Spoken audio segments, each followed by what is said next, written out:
Nuclear fusion, the holy grail of energy. It's fueled by the most abundant substance in the known universe. It doesn't care about the weather, the time of the day, nor its location.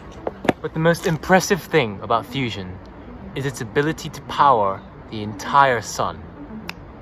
So what exactly is it about fusion that makes it so incredibly powerful? And why haven't I been hoarding on these as fuel for fusion, like I have been doing with these for other purposes? And to answer those two very serious questions, class, get your glasses on, because we're about to go subatomic.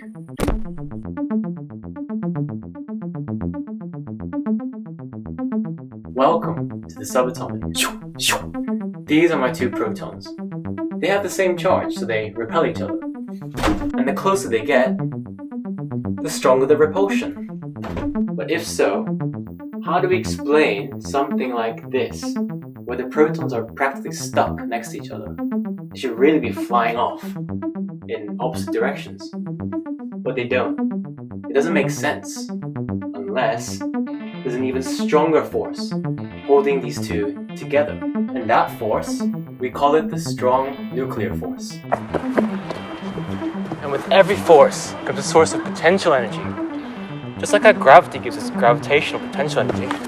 The strong nuclear force, on the other hand, gives us a binding energy, which we can access by letting nucleons fuse together.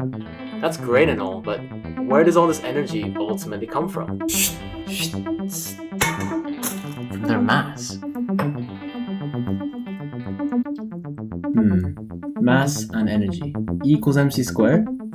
Exactly. And it's the fact that c, the speed of light, is so large that even the most minute losses of mass converts to a huge amount of energy. Let's put this in perspective.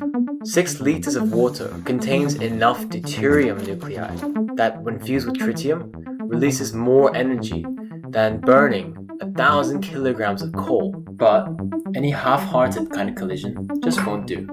The fuel needs to maintain a high enough temperature, density for a long enough time. Multiply these 3 parameters and you get the triple product.